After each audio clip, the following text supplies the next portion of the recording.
Hello everyone, welcome to learner B. I am Shivani Chauhan. इस video में हम देखेंगे क्लास 7th महाभारत कथा जो किताब है उसके क्वेश्चन आंसर्स। तो देखिए, पहला हम कुछ थोड़े इंपॉर्टेंट जो वर्ड मीनिंग्स थे वो ये हैं कि पौराणिक जो है कोई भी चीज़ होती है जिसको हम जो चीज़ पुरानी होती है उसको हम लोग पौराणिक बोलते हैं। कुटिल यानी कि बुरा, दुष्ट। वैर भाग मतलब दुश्मनी। अज्ञातवास यानी कि छिपकर रहना। तो छिपकर रहना जो होता है उसको हम लोग अज्ञातवास बोलते हैं। महाभारत कथा के रचनाकार का नाम बताओ। तो महाभारत की जो कथा है उसकी रचनाकार कौन है? तो महाभारत कथा महर्षि पराशर के पुत्र व्यास मुनि द्वारा लिखी गई। तो महर्षि पराशर के पुत्र थे व्यास मुनि, उन्होंने महाभारत की कथा लिखी है। पांडु की कितनी रानियां थीं? तो पांडु की 2 रानियां थीं, कुंती एवं माद्री। तो माद्री और कुंती जो है 2 रानियां थीं महाराज पांडु की। कुंती और माद्री के पुत्रों का नाम लिखिए।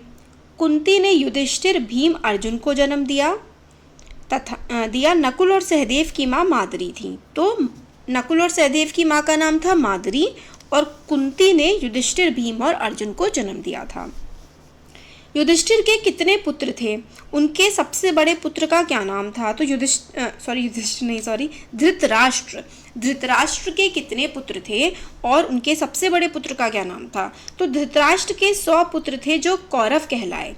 उनके सबसे बड़े पुत्र का नाम दुर्योधन था। तो धृतराष्ट्र के कितने पुत्र थे? 100 और सबसे बड़ा पुत्र था दुर्योधन। कौरवों और पांडवों को कहाँ का राज्य मिला था? तो इसका आंसर है, समझौते के अनुसार कौरव हस्तिनापुर के राजा बने और पांडवों का इंद्रप्रस्थ वर्तमान दिल्ली का राज्य मिला। तो जो कौरव थे उनको हस्तिनापुर मिला था और आज के टाइम पर जो दिल्ली है उसके शासक हुआ करते थे पहले पांडव, जिसका दिल्ली का जो पहला नाम था वो था इंद्रप्रस्थ। पांडवों के बाद राज्य का उत्तराधिकारी कौन बना? तो पांडवों के बाद राज्य का उत्तराधिकारी उनका पौत्र यानी उनका पोता परीक्षित बना। तो पांडवों के बाद उनका जो उत्तराधिकारी है जो वो बना कौन? उनका जो पोता था परीक्षित। और परीक्षित किसका बेटा था? अभिमन्यु का। तो अभिमन्यु का बेटा परीक्षित जो है वो पांडवों के बाद उनका उत्तराधिकारी बना, यानी कि हस्तिनापुर, इंद्रप्रस्थ, इनका राजा कौन बना बाद में जाकर के? Parikshit. Thank you. Hello everyone, welcome to learner B. I am Shivani Chauhan. इस वीडियो में हम देखेंगे क्लास 7th महाभारत की जो किताब है उसका जो चैप्टर है देवव्रत, उसके क्वेश्चन आंसर्स। तो सबसे पहले देखिए कुछ वर्ड मीनिंग्स है। मोह लिया, आकर्षित किया। शोभ का परावार, अत्यधिक क्रोधित होना। प्रचंड का मतलब तेज होता है और घृणित मतलब नफरत के योग्य। तो अब हम देखते हैं क्वेश्चन आंसर्स। शांतनु कहाँ के राजा थे? उन्होंने किस युवती के समक्ष विवाह का प्रस्ताव रखा? तो शांतनु जो थे वो कहाँ के राजा थे? तो शांतनु हस्तिनापुर के राजा थे। और किसके सामने उन्होंने विवाह का प्रस्ताव रखा था? तो उन्होंने गंगा नाम की युवती के रूप सौंदर्य पर मुग्ध होकर उनके समक्ष विवाह का प्रस्ताव रखा था। मतलब वो गंगा से उनकी शादी हुई थी। फिर गंगा ने कितने पुत्रों को नदी की बहती धारा में फेंक दिया था? तो गंगा ने अपने 7 पुत्रों को पैदा होते ही नदी की धारा में फेंक दिया था। शांतनु के पुत्र का क्या नाम था? तो एक पुत्र जो है जब फेंकने जा रही थी फिर शांतनु से देखा नहीं गया कि इतने सारे बच्चों को ये मेरे फेंक रही है नदी में, तो एक बच्चे को बचा लिया था उन्होंने और नाम था देवव्रत। तो यही थे कुछ, ये जो देवव्रत वाला चैप्टर है उसके 3 क्वेश्चन आंसर्स थे। अब हम नेक्स्ट चैप्टर के देखते हैं, भीष्म प्रतिज्ञा के। तो प्रफुल्लित यानी कि प्रसन्न होना। तरुणी युवती। नागवर अनुचित जो सही नहीं होता। कुशाग्र मतलब तेज। सारथी रथ चलाने वाला। नाती पुत्री का पुत्र। तो देखते हैं क्वेश्चन आंसर्स इसके। सत्यवती ने शांतनु को विवाह हेतु किसकी अनुमति लेने को कहा? तो सत्यवती के पिता से। तो सत्यवती ने शांतनु को क्या कहा कि भाई किससे लो? तो अपने फादर से। सत्यवती ने अपने पिता से कहा कि भाई अपने पिता से परमिशन लेने के लिए कहा था शादी करने के लिए शांतनु को। देवव्रत किस प्रतिज्ञा के कारण भीष्म कहलाए? तो जीवन भर विवाह ना करने का आजन्म ब्रह्मचारी रहने की भयंकर प्रतिज्ञा के कारण देवव्रत भीष्म कहलाए और इसी नाम से प्रसिद्ध हुए। सत्यवती से शांतनु को कितने पुत्र प्राप्त हुए? उनके नाम बताइए। तो सत्यवती से शांतनु को 2 पुत्र हुए, चित्रांगद और विचित्रवीर। तो चित्रांगद, विचित्रवीर, ये किसके पुत्र थे? चित्रांगद और विचित्रवीर ये थे सत्यवती और शांतनु के पुत्र। शांतनु के बाद हस्तिनापुर के सिंहासन पर कौन बैठा? तो शांतनु के बाद हस्तिनापुर के सिंहासन पर जो बैठा वो था चित्रांगद। अब नेक्स्ट जो चैप्टर है अम्बा और भीष्म, ये हम लोग देखते हैं। तो इसके यहाँ पे देखिए इंपॉर्टेंट जो वोकैबुलरी है वो क्वेश्चन आंसर देख लेते हैं सीधा। पहला है काशीराज की कन्याओं के स्वयंवर में भीष्म किस उद्देश्य से गए थे? तो काशीराज जी ने जो है अपनी कन्याओं का स्वयंवर रचा था, तो भीष्म क्यों पहुंच गए थे वहां पर? तो भीष्म अपने छोटे भाई विचित्रवीर के लिए कन्याओं का अपहरण करने गए थे। उस काल में क्षत्रियों द्वारा अपहरण करके किया गया विवाह श्रेष्ठ माना जाता था। तो अपहरण करके जो विवाह होता था वो बड़ा अच्छा माना जाता था, तो अपहरण करने पहुंच गए थे। नेक्स्ट क्वेश्चन है अम्बा ने एकांत में भीष्म से क्या कहा? तो अम्बा ने भीष्म से कहा, गांगेय, मैं सौभ देश के नरेश शाल्व को मन ही मन अपना पति मान चुकी हूँ। इस स्थिति में आप मेरे विषय में उचित निर्णय लें। तो अम्बा ने कहा कि मैं जो सौभ देश के नरेश है ना शाल्व, तो उनको ही मैं अपना पति मान चुकी हूँ मन ही मन। तो अब आप मेरे को तो हर लाए हैं, तो अब मैं क्या करूँ आप ये बताइए। तपस्वी ब्राह्मणों ने अम्बा को क्या सलाह दी? तो आंसर है तपस्वियों ने कहा, बेटी तुम परशुराम के पास जाओ, वे तुम्हारी इच्छा अवश्य पूरी करेंगे। तब ऋषियों की सलाह पर अम्बा परशुराम के पास गई, क्योंकि अम्बा जो है वो मतलब अम्बा जो है शादी करना चाहती थी किससे? शाल्व से। मगर फिर जब क्योंकि हर के ले गए थे जो भीष्म थे, तो शाल्व ने भी फिर अम्बा से शादी नहीं करी। फिर अम्बा गई भीष्म के पास कि भाई अब वो मुझे एक्सेप्ट नहीं कर रहे, तो आप मेरे से शादी करो। भीष्म ने मना कर दिया शादी करने से। तो भाई अम्बा को बहुत ज़्यादा गुस्सा आया। तो अम्बा फिर ये चाहती थी कि कोई भीष्म को जान से मार दे, क्योंकि अम्बा बहुत ज़्यादा परेशान हो चुकी थी, ह्यूमिलिएट हो चुकी थी। नेक्स्ट है युद्ध में कोई निर्णय ना होने के बाद परशुराम जी ने अम्बा से क्या कहा? तो परशुराम ने अम्बा से कहा, जो कुछ मेरे वश में था कर चुका, अब तुम्हारे लिए यही उचित है कि तुम भीष्म की ही शरण लो। तो परशुराम भी जो है वो हरा नहीं पाए थे भीष्म को, तो फिर उन्होंने कहा कि अब मैं कुछ जो कर सकता था वो मैंने कर लिया, अब जो भी है वो भीष्म करेंगे। नेक्स्ट क्वेश्चन है भीष्म पितामह ने शिखंडी के साथ युद्ध क्यों नहीं किया? तो भीष्म पितामह ने शिखंडी के साथ युद्ध नहीं किया क्योंकि वे जानते थे कि शिखंडी ही अम्बा है और वो एक औरत पर जो है अपना धनुष नहीं चलाना चाहते थे। नेक्स्ट जो चैप्टर है विदुर, उसके कुछ क्वेश्चन आंसर्स हम देख लेते हैं। विदुर कौन थे? विदुर विचित्रवीर की रानी अंबालिका की दासी के पुत्र थे। तो विदुर विचित्रवीर की जो रानी थी ना अंबालिका, उनके पुत्र थे विदुर। विदुर किस क्षेत्र के विद्वान थे? विदुर धर्मशास्त्र व राजनीति के विद्वान थे। विदुर नीति उनका प्रसिद्ध ग्रंथ है। तो विदुर नीति उनका जो एक ग्रंथ है उन्होंने बुक लिखी थी। धृतराष्ट्र जो थे, धृतराष्ट्र के यहाँ विदुर किस पद पर थे? तो विदुर धृतराष्ट्र के प्रधानमंत्री थे। युधिष्ठिर ने विदुर की सलाह को सुनने के बाद विदुर को क्या उत्तर दिया? तो युधिष्ठिर ने कहा कि एक तो मैं महाराज धृतराष्ट्र की आज्ञा का उल्लंघन नहीं कर सकता, और दूसरा युद्ध या खेल की चुनौती का अस्वीकार करना क्षत्रिय धर्म के विरुद्ध है। तो यही वही मतलब जो था खेल था चौसर का, मतलब वो जो जुआ था उन्होंने खेला था, जिसमें वो अपना राज्य युधिष्ठिर हार गए थे और अपनी रानी को भी हार गए थे। कुंती। प्रथा किसकी पुत्री थी? तो प्रथा यदुवंश के राजा शूरसेन की पुत्री थी। प्रथा का नाम कुंती कैसे पड़ा? प्रथा के पिता शूरसेन ने अपने फुफेरे भाई कुंती भोज को वचन दिया था कि अपनी पहली संतान उसे गोद दे देगा। अतः कुंती भोज के यहाँ पहुँचने पर प्रथा का नाम कुंती पड़ा। कुंती कौन थी? कुंती माता थी अर्जुन, युधिष्ठिर और भीम की। तो कुंती का पहला नाम प्रथा था।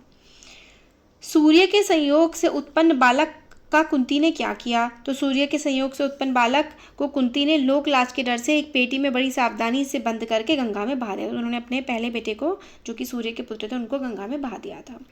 नेक्स्ट क्वेश्चन है कर्ण का लालन पालन किसने किया? तो सूर्यपुत्र कर्ण का लालन पालन अधिरथ नाम के सारथी ने किया। पांडु की पत्नियों के नाम बताइए। तो पांडु की पत्नियों के नाम थे कुंती और माद्री। माद्री पति के साथ सती क्यों हो गई? माद्री स्वयं को पति की मृत्यु का कारण मानती थी, इसलिए वह पति के साथ सती हो गई, क्योंकि माद्री को लगता था कि उनके पति की डेथ माद्री की वजह से हुई है, इसलिए वो अपने पति के साथ ही मर गई। भीम। तो भीम से रिलेटेड अब जो है चैप्टर है दुर्योधन भीम से वैराग क्यों रखता था? दुर्योधन के भीम के प्रति वैराग के निम्न के कारण थे। वैराग मतलब दुश्मनी, उसे चिढ़ता क्यों था, ईर्ष्या क्यों रखता था, गुस्सा क्या था? तो खेल में भीम दुर्योधन व उनके भाइयों को खूब तंग किया करता था। अस्त्र विद्या व अन्य विद्याओं में पांडव कौरवों से आगे रहते थे। दुर्योधन सोचता था कि भीम के मरने पर युधिष्ठिर व अर्जुन आदि को कैद में बंदी बना लेगा और सारे राज्य पर अपना अधिकार कर जाएगा। तो वो भीम से चिढ़ता था, क्योंकि भीम बहुत ज़्यादा स्ट्रांग था। भीम बहुत ज़्यादा परेशान भी करता था दुर्योधन को, और भीम जो था वो इतना स्ट्रांग था कि मतलब दुर्योधन फिर बाकी भाइयों पर जो है अपना अधिकार नहीं चला पाता था। तो दुर्योधन सोचता था भीम मर जाएगा तो ये बाकी जो पांडव हैं इनको तो मैं ऐसे ही बंद कर दूंगा कैद में और राज्य हड़प लूंगा इनसे। नेक्स्ट है देखो, भीम को मारने की दुर्योधन ने क्या योजना बनाई। तो दुर्योधन ने पांडवों को जल क्रीड़ा का न्योता दिया, मतलब पानी में खेलने का। खेलने व तैरने से थकने के बाद सभी को भोजन कराया गया। दुर्योधन ने चालाकी से भीम के खाने में विष मिला दिया। भोजन करके सब अपने डेरों में सोने के लिए चले गए, किंतु भीम विष के प्रभाव से गंगा तट पर रेत में गिर गया। ऐसी हालत में दुर्योधन ने भीम के हाथ पांव बांधकर उसे गंगा में फेंक दिया। तो दुर्योधन ने सोचा कि सबको खाना खिलाऊंगा, भीम के खाने में जहर मिला दूंगा। सब जो है गंगा तट पर लेट गए। तो जब सब लेट गए थे तो भीम को हाथ पैर बांधे और उसको गंगा में फेंक दिया दुर्योधन ने। कुंती के अंदर ही अंदर क्या चिंता सता रही थी कुंती को। तो कुंती को अंदर ही अंदर ये चिंता सता रही थी कि दुर्योधन उसके पांडवों को किसी प्रकार दुख ना पहुंचाए। तो मतलब कुंती को समझ में आ रहा था कि दुर्योधन और बाकी पांडवों की बनती नहीं है, और दुर्योधन हमेशा कोशिश करता रहता है कि परेशान करता रहे पांडवों को, तो ये सब दिक्कतें ना हो, यही कुंती चाहती थी। कर्ण, क्वेश्चन है, पांडवों ने अस्त्र शस्त्र की शिक्षा किससे प्राप्त की। तो पांडवों ने पहले कृपाचार्य से और बाद में द्रोणाचार्य से अस्त्र शस्त्र की शिक्षा पाई। अर्जुन किस क्षेत्र में अद्वितीय था, मतलब बहुत अच्छा था। किस क्षेत्र में था अर्जुन बहुत अच्छा। तो तीर चलाने अर्थात धनुष विद्या में अर्जुन अद्वितीय था, मतलब कोई उसका मुकाबला ही नहीं था तीर चलाने में, धनुष विद्या में। कर्ण को बेघर कुंती क्यों मूर्छित हो गई। बेघर नहीं, कर्ण को देखकर जो है कुंती बेहोश क्यों हो गई। तो कुंती ने कर्ण को पहचान लिया था।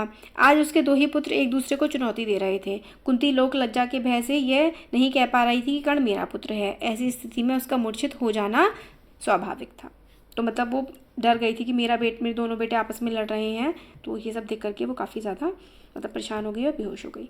इंद्र ने कर्ण से क्या अपेक्षा मांगी और क्यों। तो इंद्र ने अर्जुन को विपत्ति से बचाने के लिए कर्ण से उसके जन्मजात कवच और कुंडलों की भिक्षा मांगी। मतलब जो कवच और कुंडल जो कि मिले हुए थे कर्ण को, उसके शरीर का हिस्सा थे, बहुत ही पावरफुल थे, तो वो इंद्र ने जो है मांग लिया कर्ण से। और कर्ण तो दानवीर था, उसने दे भी दिया। कर्ण ने देवराज से वरदान के संबंध में क्या कहा। तो कर्ण ने देवराज से कहा, आप प्रसन्न हैं तो शत्रुओं का संहार करने वाला अपना शक्ति नामक शस्त्र मुझे प्रदान करे। तो कर्ण ने देवराज इंद्र से क्या मांगा, शक्ति नामक शस्त्र मांग लिया। नेक्स्ट क्वेश्चन है, कर्ण ने परशुराम जी के साथ क्या छल किया। तो परशुराम जी से ब्रह्मास्त्र सीखने की इच्छा से कर्ण उनके पास ब्राह्मण के वेश में गया और प्रार्थना की कि उसे शिष्य रूप में स्वीकार करें। परशुराम जी ने उसे ब्राह्मण समझकर शिष्य बना लिया। इस प्रकार छल से कर्ण ने ब्रह्मास्त्र चलाना सीख लिया। तो जो है उसने ना छल से विद्या प्राप्त करी थी कर्ण ने, तो इसलिए परशुराम जी उससे बहुत नाराज थे। कर्ण की मृत्यु कैसे हुई।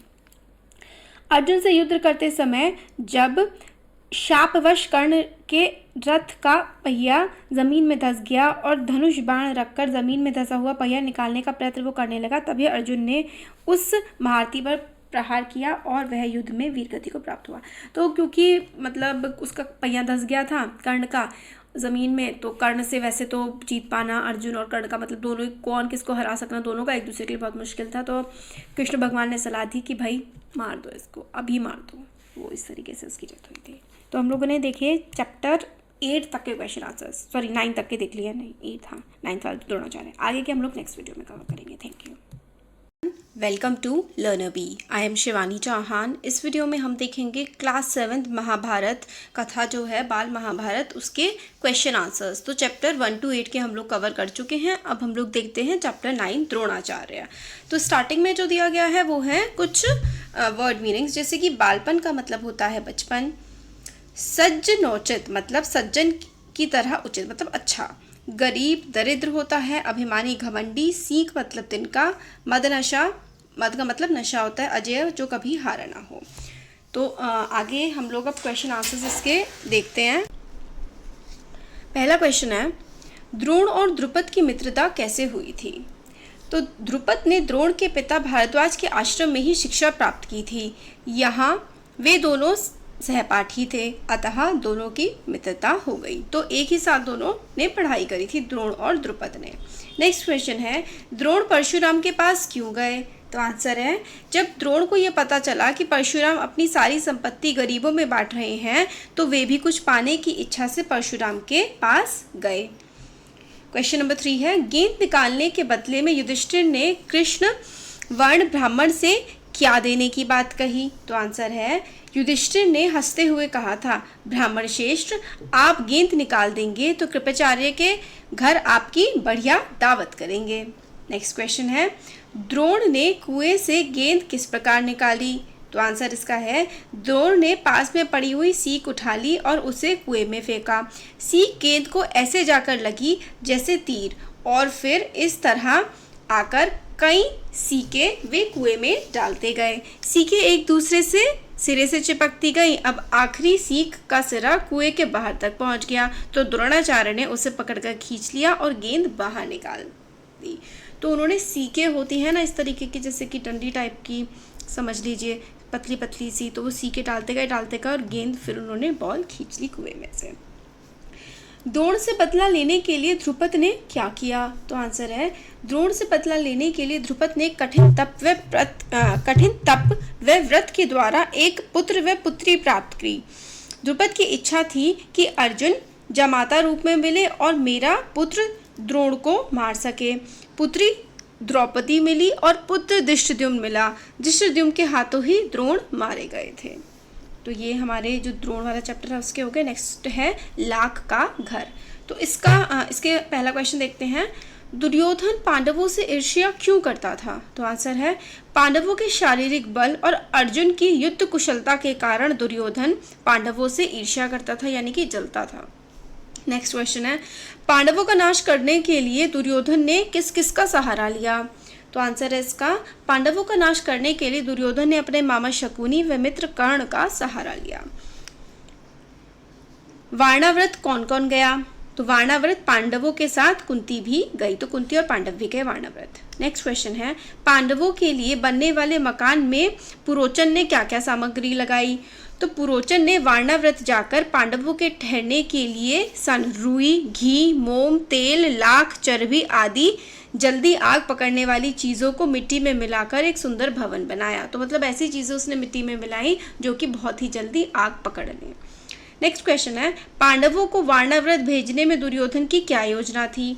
तो आंसर है इसका, पांडवों को वारणाव्रत भेजने में दुर्योधन की योजना यह थी कि कुछ दिनों तक पांडवों को लाख के भवन में आराम से रहने दिया जाए और जब वे पूर्ण रूप से निशंक हो जाएं तब रात में भवन में आग लगा दी जाए, जिससे पांडव तो जलकर भस्म हो जाएं और कौरवों पर भी कोई दोष ना लगे।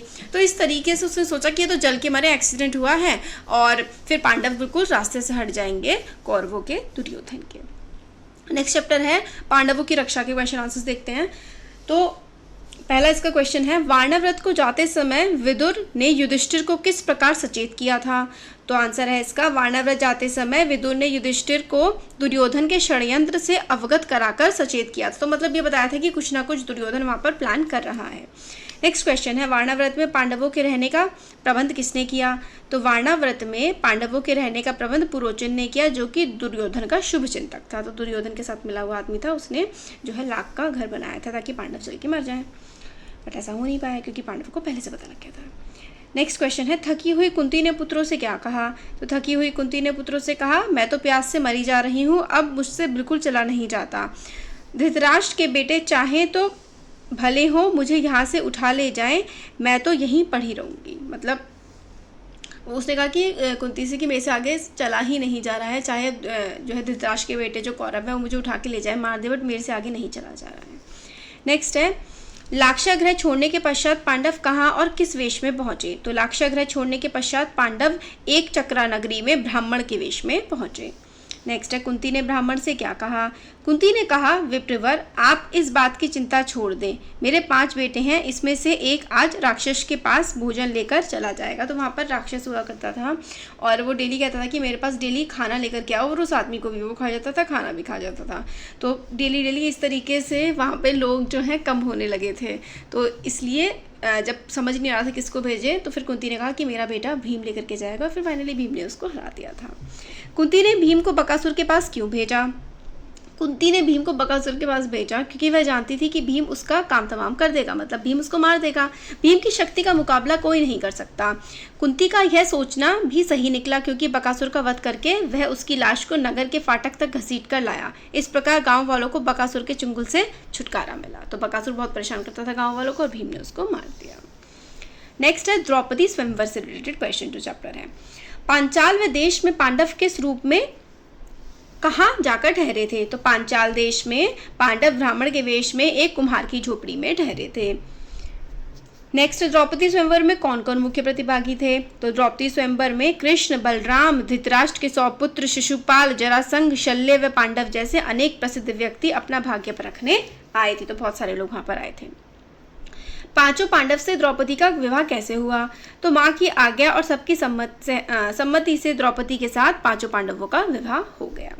तो माँ के कहने पर हुआ था ये। नेक्स्ट है इंद्रप्रस्थ। इंद्रप्रस्थ वाला जो चैप्टर है, जो कि दिल्ली का पुराना नाम था, उससे रिलेटेड क्वेश्चंस। पांडवों के जीवित होने की सूचना मिलते ही विदुर ने धृतराष्ट्र से क्या कहा? तो विदुर ने धृतराष्ट्र को जीवित होने और द्रुपद कन्या के पांचों भाइयों के विवाह होने की सूचना। तो एक्चुअली इसमें थोड़ी सी गड़बड़ लिखी हुई है। विदुर ने धृतराष्ट्र को ये सूचना दी थी कि पांडव जिंदा हैं और पांडवों का जो विवाह है वो द्रौपदी से हो गया है। ये विदुर ने धृतराष्ट्र को बताया था। नेक्स्ट क्वेश्चन है, पांडवों से निपटने के लिए कर्ण की क्या सलाह थी? तो आंसर है, कर्ण का सुझाव था, हमारे पास केवल एक ही उपाय रह गया है और वह यह है कि पांडवों की ताकत बढ़ने से पहले ही उन पर हमला कर दिया जाए। नेक्स्ट क्वेश्चन है, पितामह भीष्म ने क्या सलाह दी? भीष्म ने कहा, बेटा, वीर पांडवों के साथ संधि करके आधा राज्य उनको दे देना ही उचित है। पांडवों के विषय में विदुर ने क्या कहा? विदुर ने कहा, हमारे कुल के नायक भीष्म तथा आचार्य द्रोण ने जो बताया है वही श्रेष्ठतर है, कर्ण की सलाह किसी काम की नहीं है। तो विदुर भी यही चाहते थे कि आधा राज्य जो है वो पांडवों को दे दिया जाए और आधा कौरवों को। नेक्स्ट है क्वेश्चन, पांडवों की राजधानी का क्या नाम था? तो पांडवों की राजधानी का नाम इंद्रप्रस्थ था। पांडवों ने इंद्रप्रस्थ में कितने दिन राज्य किया था? तो अपनी राजधानी में अपनी पत्नी द्रौपदी और माता कुंती के साथ पांचों पांडव 23 वर्ष तक 23 ईयर्स तक सुखपूर्वक जीवन बिताते हुए न्यायपूर्वक राज्य करते रहे। तो मतलब काफी, 23 साल तो बहुत होते थे, 23 साल तक उन्होंने वहां पर राज किया था। जरासंध से रिलेटेड वाला जो चैप्टर है उससे क्वेश्चन देखते हैं। पहला है, देखो क्वेश्चन, राजसूय यज्ञ के विषय में युधिष्ठिर ने श्री कृष्ण से क्या कहा? तो राजसूय यज्ञ के विषय में युधिष्ठिर ने कृष्ण से कहा, मित्रों का कहना है कि मैं राजसूय यज्ञ करके सम्राट पद प्राप्त करूं, परंतु राजसूय यज्ञ तो वही कर सकता है जो सारे संसार के नरेशों का पूज्य हो और उनके द्वारा सम्मानित हो। आप ही इस विषय में मुझे सही सलाह दे सकते हैं। तो युधिष्ठिर से सब कह रहे थे कि युधिष्ठिर को राजसूय यज्ञ करना चाहिए क्योंकि वो काफी बड़ा राजा बन चुका है। तो युधिष्ठिर कंफ्यूज था कि उसे ऐसा करना चाहिए या नहीं करना चाहिए, तो इसलिए कृष्ण से सलाह उन्होंने युधिष्ठिर ने मांगी। युधिष्ठिर ने राजसूय यज्ञ का इरादा क्यों छोड़ना चाहा? तो युधिष्ठिर ने क्यों सोचा कि मतलब राजसूय यज्ञ का जो इरादा है वो ठीक नहीं है, छोड़ देना चाहिए? तो जब युधिष्ठिर को कृष्ण, भीम और अर्जुन की बातों से यह अंदेशा लगा कि राजसूय यज्ञ करने के लिए कई लोगों के प्राणों पर बन आएगी, तो उन्होंने इस इरादे को त्याग देना ही श्रेय से समझा। तो उन्हें लगा कि मतलब बहुत सारे युद्ध वगैरह करने होंगे, लोग मरेंगे, तो उसने सोचा युधिष्ठिर ने कि क्या ही करना है राजसूय यज्ञ करके। जरासंध के यहाँ श्री कृष्ण, भीम और अर्जुन किस रूप में गए थे? तो आंसर है, श्री कृष्ण, भीम और अर्जुन ने वल्कल वस्त्र पहन लिए, हाथ में कुशा ले ली और वती लोगों का सा वेश धारण करके मगध देश के लिए रवाना हो गए। तो मतलब बिल्कुल कपड़े चेंज करके और अलग अलग भेष बना करके वो गए थे जरासंध के पास। भीमसेन और जरासंध में कितने समय तक युद्ध होता रहा? तो पल भर भी विश्राम किए बगैर भीम और जरासंध 13 दिन और 13 रात लगातार लड़ते रहे। 14वें दिन जरासंध थककर जरा देर को रुक गया। इसी पर ठीक मौका देखकर श्री कृष्ण ने भीम को इशारे से समझाया और भीमसेन ने फौरन जरासंध को उठाकर चारों ओर घुमाया और उसे जमीन पर जोर से पटक दिया। इस प्रकार अजय जरासंध का अंत हो गया। तो ऐसा था ना, जरासंध की वो अलग अलग दिशाओं में अगर उसकी बॉडी जाकर के गिरती टूटने के बाद तभी वो मर सकता था। तो यही इशारा कृष्ण ने बता दिया कि ऐसे ये मरेगा, तो फिर भीम ने उसको मार दिया जरासंध को। नेक्स्ट क्वेश्चन है क्वेश्चन 5, श्री कृष्ण की अग्र पूजा की सलाह किसने दी थी? तो पितामह भीष्म ने युधिष्ठिर को सलाह दी कि द्वारकाधीश की पूजा पहले की जाए। तो मतलब जैसे कि जब राजसूय यज्ञ हो गया था उसके बाद किसी एक बहुत बड़े राजा की पूजा की जाती है, तो सबने कहा भीम की करी जाए, बट भीम ने कहा नहीं, श्री कृष्ण जो है उनकी पूजा करी जाए। तो भीष्म पितामह ने ही कहा था कि श्री कृष्ण की अग्र पूजा की जाए। शिशुपाल की मृत्यु किसके हाथों हुई और क्यों? शिशुपाल की मृत्यु श्री कृष्ण के हाथों हुई क्योंकि वह निरंतर श्री कृष्ण के विरुद्ध बोलता जा रहा था। वह नहीं चाहता था कि युधिष्ठिर राजसूय यज्ञ हेतु श्री कृष्ण का अग्र पूजन करें। तो मतलब वो शिशुपाल उल्टा सीधा बोले जा रहा था कृष्ण को, और वो ये नहीं चाह रहा था कि श्री कृष्ण की अग्र पूजा की जाए उस राजसूय यज्ञ में, तो इसलिए वो उल्टा सीधा बोल रहा था और फिर श्री कृष्ण ने मार दिया शिशुपाल को। नेक्स्ट है शकुनी का प्रवेश। शकुनी के बारे में, दुर्योधन चिंतित और उदास क्यों था? रासु यज्ञ में युधिष्ठिर के ठाट बाट और पांडवों की यश समृद्धि का स्मरण करके दुर्योधन चिंतित और उदास था। तो उसने देखा कि कितना ठाट बाट है, कितना अच्छे से ये पांडव रह रहे हैं, ये सब देख करके दुर्योधन बहुत चिढ़ा हुआ था, परेशान था। नेक्स्ट है युधिष्ठिर को बिना लड़ाई के जीत पाने का शकुनी ने क्या उपाय बनाया? तो बिना लड़ाई करे कुछ करे कैसे जीत पाएंगे? तो ये उपाय क्या बनाया था शकुनी ने? तो शकुनी ने कहा, दुर्योधन, युधिष्ठिर को चौसर का खेल का बड़ा शौक है पर उसे खेलना नहीं आता है। हम उसे खेलने का न्योता दें तो युधिष्ठिर अवश्य मान जाएगा। तुम तो जानते ही हो कि मैं मंझा हुआ खिलाड़ी हूँ। तुम्हारी ओर से मैं खेलूंगा और युधिष्ठिर को हराकर उसका सारा राज्य और ऐश्वर्य बिना युद्ध के आसानी से छीनकर तुम्हारे हवाले कर दूंगा। तो शकुनी ने कहा कि मैं तो चौसर के युद्ध में उसको चौसर के खेल में उसको हरा दूंगा, युद्ध भी नहीं करना पड़ेगा और उसका सारा राज्य सब कुछ हमें मिल जाएगा। नेक्स्ट है जुए के खेल के विरोध में धृतराष्ट्र ने क्या कहा? जुए के खेल के विरोध में धृतराष्ट्र ने कहा, जुए का खेल वैर विरोध की जड़ होता है, इसलिए बेटा मेरी तो यह राय है कि तुम्हारा यह विचार ठीक नहीं है, इसे छोड़ दो। तो धृतराष्ट्र ने कहा कि नहीं भाई, ये सब गेम ये जो चौसर का युद्ध है, बार बार युद्ध निकल रहा है, चौसर का जो खेल है ये सारी लड़ाइयों का जड़ होता है और इससे सिर्फ मनमुटाव होते हैं, ये खेल अच्छा नहीं है, इसे मत खेलो। इस तरीके की बात धृतराष्ट्र ने कही थी अपने बेटे से। जुए के खेल के विषय में विदुर के क्या विचार थे? तो जुए के खेल के विषय में विदुर के विचार इस प्रकार थे, राजन, सारे वंश का इससे नाश हो जाएगा, इसके कारण हमारे कुल के लोगों में आपसी मनमुटाव और झगड़े फसाद होंगे, इसकी भारी विपदा हम पर आएगी। तो मतलब विदुर को भी पसंद नहीं था जुआ। पांडवों को चौसर के खेल का निमंत्रण देने के लिए किसे भेजा गया? तो पांडवों को चौसर के खेल का निमंत्रण देने के लिए विदुर को भेजा गया। विदुर को पसंद नहीं था, फिर भी वो भाई महामंत्री थे तो जाना पड़ा राजा के कहने पर न्योता लेकर। चौसर का खेल व द्रौपदी की व्यथा, ये चैप्टर है। इसका क्वेश्चन है, चौसर का निमंत्रण देने वाले विदुर से युधिष्ठिर ने क्या कहा? तो युधिष्ठिर ने कहा, चाचा जी चौसर का खेल अच्छा नहीं है, उससे आपस में झगड़े पैदा होते हैं, समझदार लोग उसे पसंद नहीं करते, लेकिन इस मामले में हम तो आपके ही आदेशानुसार चलने वाले हैं, आपकी क्या सलाह है? तो सलाह पूछी युधिष्ठिर ने अपने चाचा विदुर से। युधिष्ठिर चौसर के खेल में क्या क्या हार गए? नेक्स्ट क्वेश्चन देखिए, इसका आंसर है युधिष्ठिर चौसर के खेल में देश, सेना, देश की प्रजा, दास दासियां, आभूषण, चारों भाई, स्वयं अपने आप को और अपनी पत्नी द्रौपदी को भी हार गए। नेक्स्ट क्वेश्चन है, प्रतिकामी की बात सुनकर द्रौपदी ने क्या उत्तर दिया? आंसर है इसका, द्रौपदी प्रतिकामी से बोली, रधवान, जाकर उन हारने वाले जुओं के खिलाड़ियों से पूछो कि वह पहले अपने को हारे थे या मुझे। सारी सभा में यह प्रश्न उनसे करना, जो उत्तर मिले वह मुझे आकर बताओ, उसके बाद मुझे ले जाना। तो अगर वो पहले ही खुद को हार चुके थे तो फिर द्रौपदी को तो हारने का उनके पास हक ही नहीं था ना। नेक्स्ट क्वेश्चन है, दुशासन ने द्रौपदी के साथ क्या व्यवहार किया? दुशासन ने द्रौपदी के गुथे हुए बाल बिखेर डाले, गहने तोड़फोड़ दिए और उसके बाल पकड़कर बलपूर्वक घसीटता हुआ सभा की ओर ले जाने लगा। द्रौपदी विकल हो उठी, मतलब बहुत ही बाल खींच करके बुरा व्यवहार करते हुए उसको लेके गया था सभा की तरफ। नेक्स्ट, दोबारा के खेल में क्या शर्त रखी गई थी? तो दोबारा के खेल में यह शर्त रखी गई कि हारा हुआ दल अपने भाइयों के साथ 12 वर्ष का वनवास करेगा तथा उसके उपरांत 1 वर्ष के अज्ञातवास में रहेगा। यदि इस 1 वर्ष में उसका पता लग जाए तो उन सबको 12 वर्ष का वनवास फिर से भोगना होगा। तो ये था कि मतलब जैसे कि 12 वर्ष का तो वनवास हो, 12 वर्ष तक वनवास में रहो और 1 वर्ष तक अज्ञातवास मतलब छुप के रहना है, आइडेंटिटी का पता नहीं लगना चाहिए किसी को। अगर आइडेंटिटी का पता लग गया कि आप कौन हो तो 12 वर्ष का फिर से वनवास करना पड़ेगा। ये शर्त रखी गई थी जो नेक्स्ट खेल हुआ था। एक बार तो सब कुछ हार गए, फिर कि अन्याय हुआ इस तरीके के, तो दोबारा से खेल हुआ, फिर भाई दोबारा से ये पांडव तो फिर से हार गए थे, बट शर्त रखी गई थी कि जो हारेगा वो वनवास करेगा। और वनवास किसने करा? पांडवों ने। फिर 1 वर्ष का उन्होंने अज्ञातवास भी किया था। तो ये हमने क्वेश्चंस देखे, अब आगे क्वेश्चन हम नेक्स्ट वीडियो में कवर करेंगे। होपफुली आपको वीडियो पसंद आया होगा, अच्छा लगा है तो लाइक करें, चैनल को सब्सक्राइब और शेयर करें। Thank you. Hello everyone, welcome to Learnvee. I am Shivani Chauhan. इस वीडियो में हम देखेंगे क्लास 7th बाल महाभारत कथा के क्वेश्चन आंसर्स। तो चैप्टर 16 तक हम लोग देख चुके हैं, अब हम चैप्टर 17 धृतराष्ट्र की चिंता से आगे की क्वेश्चन आंसर्स देखते हैं। पहला क्वेश्चन है, पांडव के चले जाने के बाद धृतराष्ट्र ने विदुर से क्या पूछा?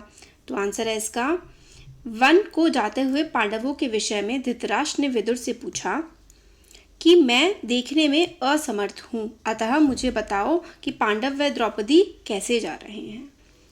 तो क्वेश्चन 2 है, वन को जाते हुए पांडवों का वर्णन विदुर ने किस प्रकार किया। तो विदुर ने वर्णन करते हुए कहा, कुंती पुत्र युधिष्ठिर कपड़े से चेहरा ढककर जा रहे हैं। भीमसेन अपनी दोनों भुजाओं को निहारता, अर्जुन हाथ में कुछ बालू लिए उसे बिखेरता, नकुल और सहदेव सारे शरीर पर धूल रमाए हुए क्रमशः युधिष्ठिर के पीछे पीछे जा रहे हैं। द्रौपदी ने बिखरे हुए केशों से सारा मुंह ढक लिया है और आंसू बहाती हुई युधिष्ठिर का अनुसरण कर रही है। तो मतलब बहुत ख़राब कंडीशन थी, बहुत ज़्यादा परेशान थे और इस तरीके से वो सब लोग वन की ओर जा रहे थे। महर्षि मैत्रेय ने दुर्योधन को समझाते हुए क्या कहा। तो आंसर है इसका, महर्षि मैत्रेय ने दुर्योधन को समझाते हुए कहा, राजकुमार तुम्हारी भलाई के लिए कहता हूँ, सुनो, पांडवों को धोखा देने का विचार छोड़ दो, उनसे वैर मोल ना लो, उनसे संधि कर लो, इसी में तुम्हारी भलाई है। द्रौपदी को सांत्वना देते हुए श्री कृष्ण ने क्या भरोसा दिलाया। तो करुण स्वर्ग में विलाप करती हुई द्रौपदी को श्री कृष्ण ने बहुत समझाया और धीरज बंधाया। वह बोले, बहन द्रौपदी, जिन्होंने तुम्हारा अपमान किया है उन सभी की लाशें युद्ध के मैदान में खून से लथपथ होकर पड़ी होंगी। तुम शोक ना करो, वचन देता हूँ कि पांडवों की हर प्रकार से सहायता करूंगा। यह भी निश्चय मानो कि तुम साम्राज्ञी के पद को फिर सुशोभित करोगी। साम्राज्ञी क्योंकि साम्राज्य था पूरा का पूरा युधिष्ठिर सम्राट थे, तो द्रौपदी साम्राज्ञी थी। तो श्री कृष्ण ने भरोसा दिलाया कि वह दोबारा से साम्राज्ञी जरूर बनेंगी। भीम और हनुमान।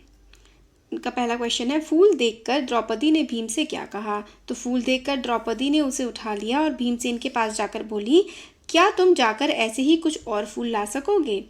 भीम की गर्वोक्ति सुनकर बंदर ने क्या कहा। बंदर बोला, देखो भाई, मैं बूढ़ा हूँ, कठिनाई से उठ बैठ सकता हूँ। ठीक है, यदि तुम्हें आगे बढ़ना ही है तो मुझे लांग कर चले जाओ। भीम ने लांगने से क्यों मना कर दिया। भीमसेन ने कहा, किसी जानवर को लांगना अनुचित है, इस कारण मैं रुक गया, नहीं तो मैं तुम्हें एक ही छलांग में लांग कर चला गया होता।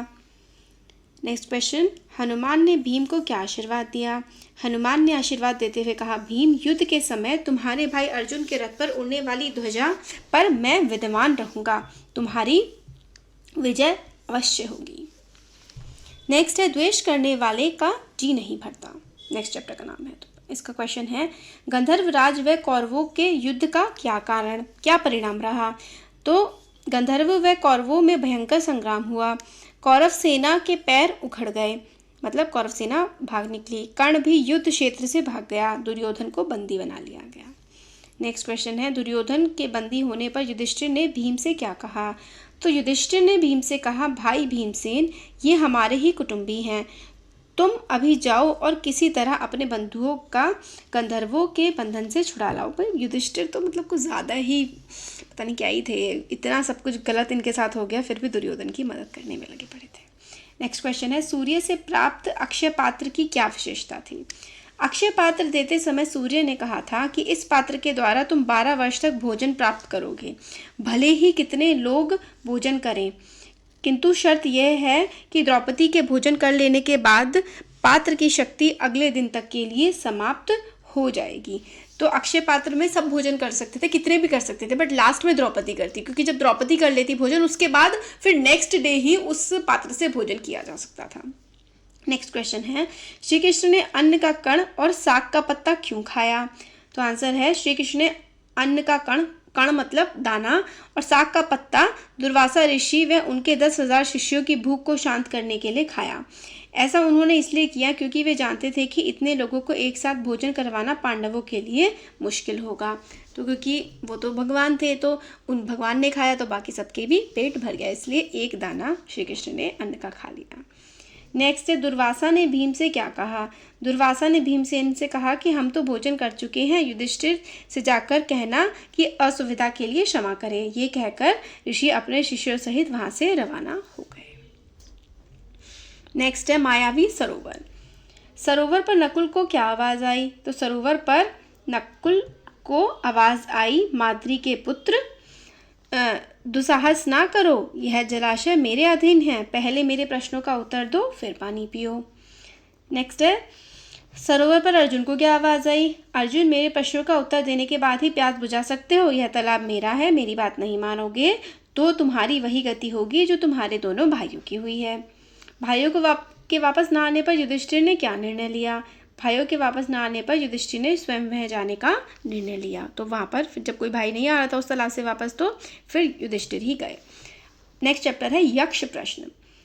क्वेश्चन 1 है, यक्ष ने युधिष्ठिर से अंतिम प्रश्न क्या पूछा? तो यक्ष ने पूछा, संसार में सबसे बड़े आश्चर्य की क्या बात है?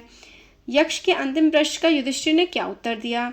तो हर रोज आंखों के सामने कितने ही प्राणियों को मृत्यु के मुंह में जाते देखकर भी बचे हुए प्राणी जो यह चाहते हैं कि हम अमर रहें, यही महान आश्चर्य की बात है। तो मतलब इसका ये हुआ कि क्वेश्चन था कि दुनिया के सबसे बड़े आश्चर्य की क्या बात है? तो युधिष्ठिर कहते हैं कि हम रोज़ डेली देखते हैं कि कितने लोगों की मौत हो रही है, उसके बाद भी हम अपने बारे में सोचते हैं कि हम हमेशा जिंदा रहेंगे, हमारा जीवन हमेशा ऐसे ही चलता रहेगा, हम अमर रहेंगे, यही आश्चर्य की बात है। प्रश्नों के उत्तर से संतुष्ट यक्ष ने युधिष्ठिर से क्या कहा? राजन, मैं तुम्हारे मृत भाइयों में से एक को ही जीवित कर सकता हूँ, तुम जिस किसी को भी चाहो वो जीवित हो जाएगा। यक्ष ने युधिष्ठिर को क्या आशीर्वाद दिया? यक्ष ने युधिष्ठिर से कहा, 12 वर्ष के वनवास की अवधि पूरी होने में अब थोड़े ही दिन बाकी रह गए हैं। 12 मास तक जो तुम्हें 12 साल तक तो वनवास भोग लिया, अब 12 मास यानी कि 12 महीने का 12 मंथ्स का अज्ञातवास जो करना है वह भी सफलता से पूरा हो जाएगा, ऐसा आशीर्वाद यक्ष ने दिया। तुम्हारे और तुम्हारे भाइयों को कोई भी नहीं पहचान सकेगा, तुम अपनी प्रतिज्ञा सफलता के साथ पूरी करोगे। तो यक्ष ने आशीर्वाद है, कोई तुम्हें नहीं पहचान पाएगा और तुम्हारा जो है अज्ञातवास सफल होगा। अज्ञातवास के क्वेश्चन सब देखते हैं। राजा विराट के यहाँ अज्ञातवास में पांडव किस नाम और रूप में रह रहे थे? तो युधिष्ठिर कंक नाम से रह रहे थे, भीमसेन वल्लभ, अर्जुन बृहन्हला, नकुल ग्रांथिक, सहदेव तंत्रीपाल, तो ये नामों से वो लोग रह रहे थे। क्वेश्चन 2 है इसका चैप्टर का, दुर्योधन ने कैसे अनुमान लगाया कि पांडव मत्स्य देश में हैं? तो कीचक के मारे जाने की खबर पाते ही दुर्योधन का माथा ठनका कि हो ना हो कीचक का वध भीम ने ही किया होगा। यह दुर्योधन का अनुमान था, क्योंकि कीचक बहुत स्ट्रांग था और उसको तो भाई सिर्फ भीम ही मार सकता था, तो इसलिए लगा कि मत्स्य देश में ही ये लोग सब हैं सारे पांडव। औरत के वेश में उत्तर के रथ पर अर्जुन को देखकर दुर्योधन ने क्या कहा? औरत के वेश में रथ पर बैठे योद्धा के विषय में अर्जुन विषयक चर्चा सुनकर दुर्योधन कर्ण से बोला, हमें इस बात से क्या मतलब कि यह औरत के वेश में कौन है? मान ले कि यह अर्जुन ही है, फिर भी हमारा तो उससे काम हो बनता है। शर्त के अनुसार उन्हें और 12 वर्ष का वनवास भुगतान करना पड़ेगा। तो भाई उसको लगा दुर्योधन को कि क्या है, अगर अर्जुन ही है औरत के वेश में तो बढ़िया ही है ना, हम उसे पहचान लेंगे। 12 वर्ष पूरे होने से पहले 12 महीने पूरे होने से पहले ही हम अगर उन्हें पकड़ लेंगे अज्ञातवास में तो फिर से वो 12 वर्ष का वनवास करेंगे, तो हमारे लिए तो बढ़िया ही है। प्रतिज्ञा पूर्ति। कर्ण, कृपाचार्य व अश्वत्थामा के मध्य विवाद को देखकर भीष्म ने क्या कहा? कर्ण, कृपाचार्य व अश्वत्थामा के मध्य विवाद को देखकर भीष्म ने कहा कि इस समय आपस में वैर विरोध न करके मिलकर शत्रु से लड़ना उचित है। नेक्स्ट क्वेश्चन है, पितामह भीष्म के संधि के प्रस्ताव पर दुर्योधन ने क्या कहा? पितामह भीष्म के संधि के प्रस्ताव पर दुर्योधन ने कहा, पूज्य पितामह, मैं संधि नहीं चाहता हूँ। राज्य तो दूर रहा, मैं एक गांव तक पांडवों को देने के लिए तैयार नहीं हूँ। प्रतिज्ञा के समय के संबंध में भीष्म ने दुर्योधन से क्या कहा? प्रतिज्ञा के समय के संबंध में उठे विवाद पर स्पष्टीकरण देते हुए भीष्म ने दुर्योधन से कहा, प्रतिज्ञा का समय कल ही पूरा हो चुका है। चंद्र और सूर्य की गति, वर्ष, महीने और पक्ष विभाग के पारंपरिक संबंध को अच्छी तरह जानने वाले मेरे कथन की पुष्टि करेंगे। प्रत्येक वर्ष में एक जैसे महीने नहीं होते, मालूम होता है कि तुम लोगों की गणना में भूल हुई है। तो भीष्म ने कहा कि हर साल में एक जैसे दिन नहीं होते हैं, हमारे 12 साल और 12 महीने कल ही पूरे हो चुके हैं। विराट का भ्रम। विराट की चिंता का कारण क्या था? विराट का पुत्र उत्तर कौरवों की सेना से युद्ध करने गया था। वह भली भांति जानता था कि वह उनका मुकाबला करने में असमर्थ रहेगा, यही विराट की चिंता का कारण था। तो विराट का पुत्र जो था वो एज कम थी उसकी, इतना बड़ा वो महारथी नहीं था, तो उसको लगा कि कौरवों से तो वो हार जाएगा, तो काफ़ी ज़्यादा इसलिए विराट परेशान था। कंक यानी कि युधिष्ठिर ने विराट को सांत्वना कैसे दी? तो कंक ने विराट को सांत्वना देते हुए कहा कि घबराए नहीं, क्योंकि बृहन्हला उसके साथ है। विराट ने युधिष्ठिर से क्षमा याचना क्यों करी? विराट ने अपने पुत्र के समझाने पर वह असलियत जान लेने की कंक वास्तव में युधिष्ठिर है, उसे क्षमा याचना करी। तो क्षमा मांगने लगा कि भाई युधिष्ठिर को उसने बुरा भला कह दिया है। विराट ने अर्जुन के समक्ष क्या प्रस्ताव रखा?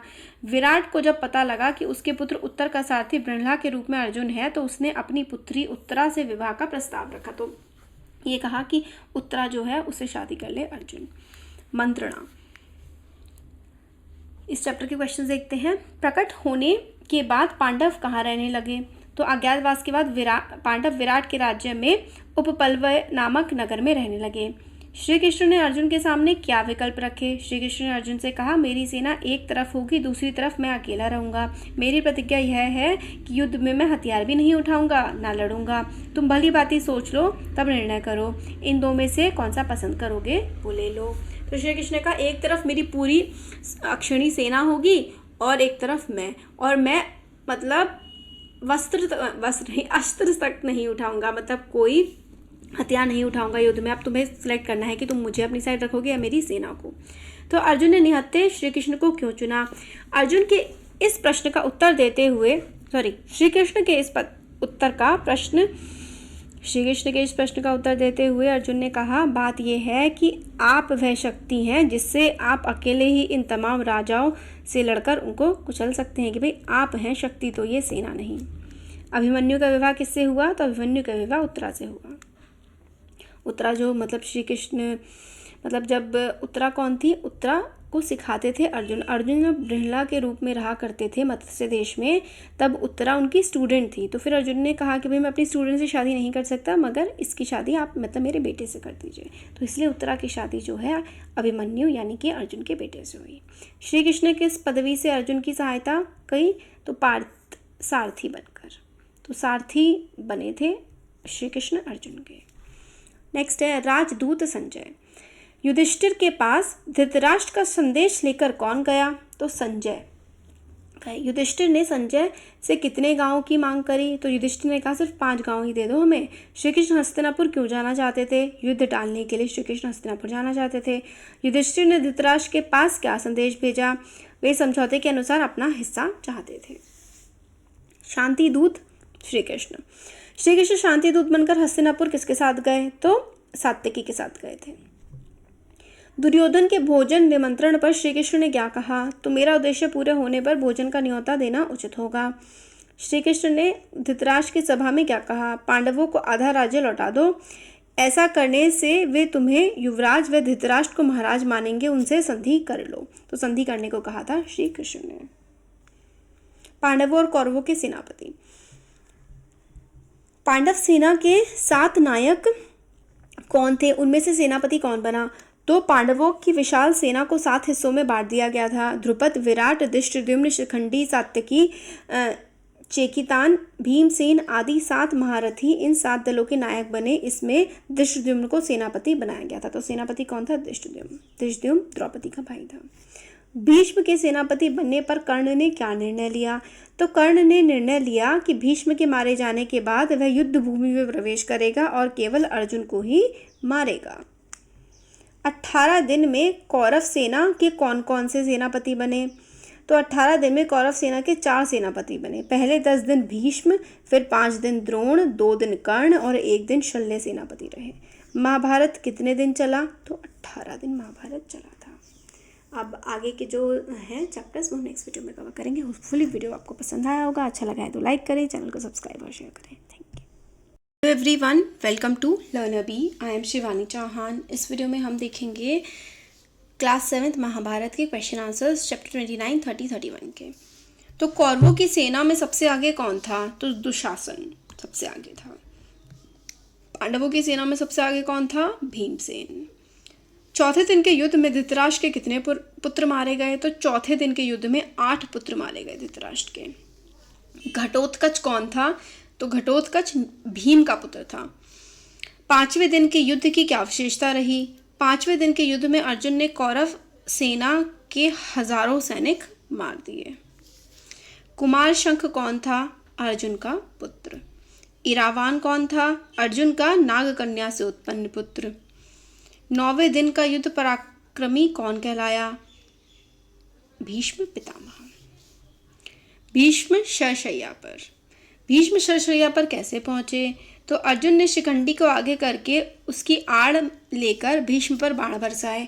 शिखंडी भी महारथी था, उसने भी बाणों से पितामह का वक्षस्थल बींध दिया था। पितामह ने शिखंडी के बाणों का प्रत्युत्तर नहीं दिया। मृत्यु को निकट आई समझ भीष्म ढाल तलवार लेकर रथ से उतरना चाहते थे कि वे गिर पड़े। उनके शरीर में इतने बाण थे कि उनका पूरा शरीर भूमि से नहीं लगा। इस स्थिति को ही शरशय्या कहते हैं। तो मतलब इतने सारे बाण थे कि बाण ठुक गए उनके मतलब धरती पर, और वो ऊपर हवा में ही रह गए। मतलब बाण सारे, और ऊपर जो है भीष्म थे। शरशय्या पर पड़े भीष्म ने कर्ण से क्या कहा? तो बेटा, तुम राधा के पुत्र नहीं कुंती के पुत्र हो, सूर्य पुत्र। शूरता में तुम कृष्ण और अर्जुन की बराबरी कर सकते हो। तुम पांडवों में ज्येष्ठ हो, इस प्रकार तुम्हारा कर्तव्य है कि उनसे मित्रता कर लो।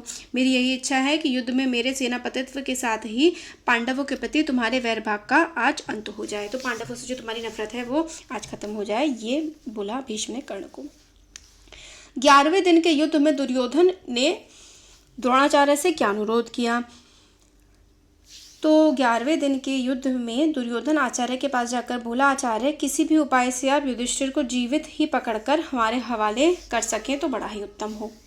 नेक्स्ट है, दुर्योधन युधिष्ठिर को जीवित क्यों पकड़ना चाहता था?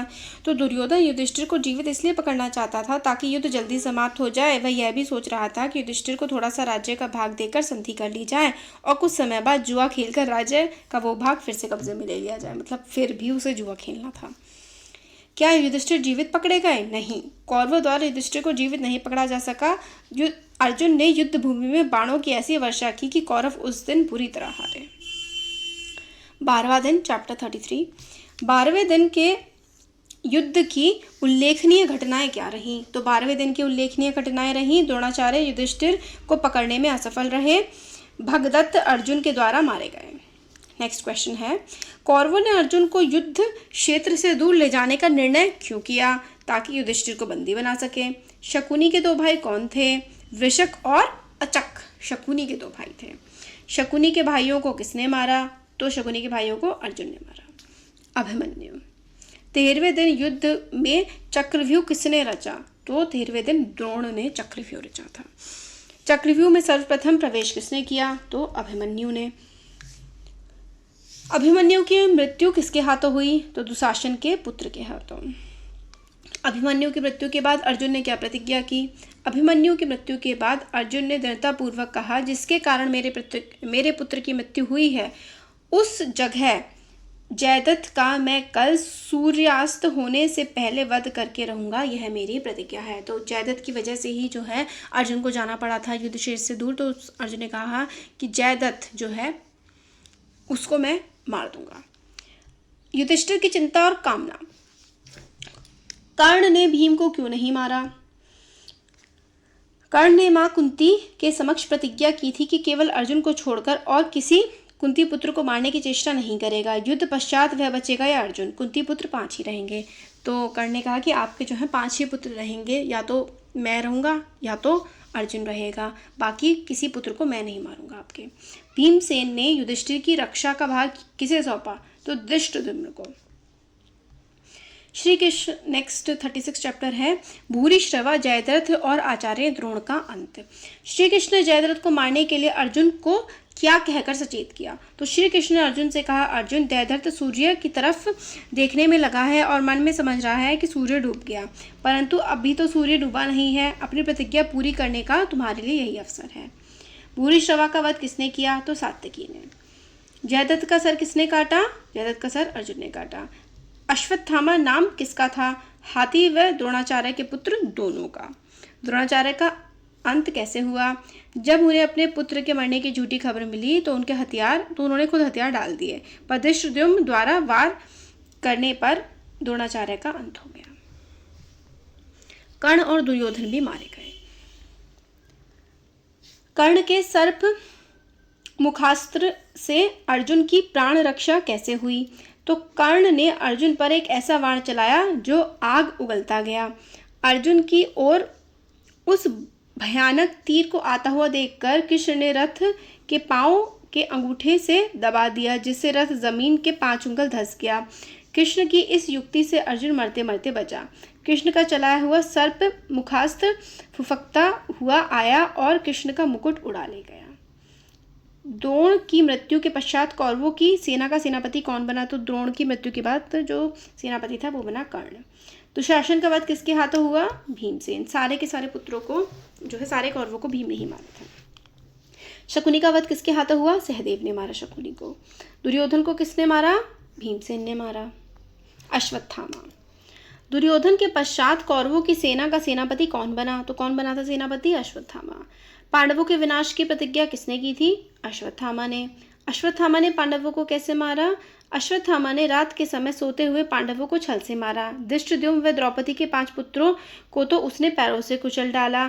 इसके बाद पांडव शिविर को ही आग लगा दी। इस कार्य में उसके साथ कृपाचार्य और कृतवर्मा भी थे। तो पांडवों को मारने की मतलब प्लानिंग करी थी, बट वो मार नहीं पाया, बल्कि पांडवों के पुत्रों को मार दिया। उत्तरा ने किसको जन्म दिया? अभिमन्यु के पुत्र परीक्षित को। तो उत्तरा ने परीक्षित को जन्म दिया। नेक्स्ट देखो, युधिष्ठिर की वेदना। श्री कृष्ण ने धृतराष्ट्र के समक्ष एक लोहे की मूर्ति क्यों खड़ी की? क्योंकि उस समय धृतराष्ट्र बहुत क्रोधित थे। जो भी उनके समक्ष आता वो उसे मार देते। धृतराष्ट्र ने लौह मूर्ति का क्या किया? उसे भीम समझकर चकनाचूर कर दिया। शासन सूत्र ग्रहण करने से पूर्व युधिष्ठिर युद्ध भूमि क्यों गए? शासन सूत्र ग्रहण करने से पूर्व युधिष्ठिर युद्ध भूमि में शरशैया पर पड़े भीष्म पितामह से आशीर्वाद लेने गए। शोकमग्न युधिष्ठिर ने क्या निर्णय लिया? युधिष्ठिर ने वो इतना ज़्यादा मतलब शोकमग्न थे, इतना ज़्यादा परेशान थे कि उन्होंने निर्णय लिया कि वो वन को अब चले जाएंगे। पांडवों का धृतराष्ट्र के प्रति व्यवहार। तो धृतराष्ट्र ने युधिष्ठिर से क्या अनुमति मांगी? वल्कल वस्त्र धारण कर वन गमन करने की धृतराष्ट्र ने युधिष्ठिर से अनुमति मांगी। युधिष्ठिर ने धृतराष्ट्र की अनुमति मांगने पर क्या कहा? तो धृतराष्ट्र ने कहा कि आप तो राज्य के स्वामी हैं, आप का ही पुत्र युयुष्कु राज्य गद्दी पर बैठे या जिसे आप चाहें राजा बना दें, अथवा शासन की बागडोर स्वयं अपने हाथों में ले लें और प्रजा का पालन करें। मैं वन चला जाऊंगा। राजा मैं नहीं बल्कि आप हैं। मैं ऐसी हालत में आपको अनुमति कैसे दे सकता हूँ? तो धृतराष्ट्र से युधिष्ठिर ने कहा कि आप ही राजा हैं और आप जिसको चाहे राजा बना दें, आप ना जाएं वन, मैं जाऊंगा। वन गमन के समय धृतराष्ट्र के साथ कौन कौन थे? तो गांधारी, कुंती और संजय जो है धृतराष्ट्र के साथ चले गए थे वन। श्री कृष्ण और युधिष्ठिर। महाभारत युद्ध के बाद श्री कृष्ण ने कितने दिन तक राज्य किया? तो महाभारत के युद्ध की समाप्ति के बाद श्री कृष्ण ने 36 वर्ष तक 36 ईयर तक द्वारका में राज किया था। बलराम की मृत्यु कैसे हुई? वंश नाश देखकर बलराम को असीम शोक होगा और उन्होंने समाधि में बैठकर शरीर त्याग दिया। मतलब पूरा वंश उनका खत्म हो रहा था, ये देखकर बलराम को बहुत दुख हुआ और उन्होंने समाधि कर ली। श्री कृष्ण की मृत्यु कैसे हुई? वंश के नाश के विषय में विचारते हुए श्री कृष्ण सागर तट पर घूम रहे थे। विचार मग्न श्री कृष्ण वहीं एक वृक्ष के नीचे जमीन पर लेट गए। किसी शिकारी ने लेटे हुए कृष्ण को मृत समझकर तीर चला दिया। तीर तलवे को छेदता हुआ शरीर में धंस गया और उससे श्री कृष्ण के प्राण निकल गए। श्री कृष्ण के देहावसान के बाद पांडवों ने क्या किया? श्री कृष्ण की मृत्यु का समाचार पाकर पांडव बहुत दुखी हुए। उनके मन में संसार के प्रति वैराग्य उत्पन्न हो गया। मतलब उनको अब अच्छा नहीं लग रहा था दुनिया में, जब श्री कृष्ण की भी डेथ हो गई थी। वह अपने पुत्र परीक्षित को राज्य सौंप अपने जो बड़ा पुत्र है, मतलब अर्जुन का बेटा था ना, अर्जुन के बेटे का बेटा, अभिमन्यु का बेटा, परीक्षित को राज्य सौंपकर द्रौपदी सहित तीर्थ यात्रा को निकल गए और अंत में हिमालय की ओर चले गए। तो ये सारे के सारे क्वेश्चन आंसर्स हम लोगों ने देख लिए, सारे 41 चैप्टर्स के। होपफुली आपको वीडियो पसंद आया होगा। अच्छा लगा है तो लाइक करें, चैनल को सब्सक्राइब और शेयर करें। Thank you.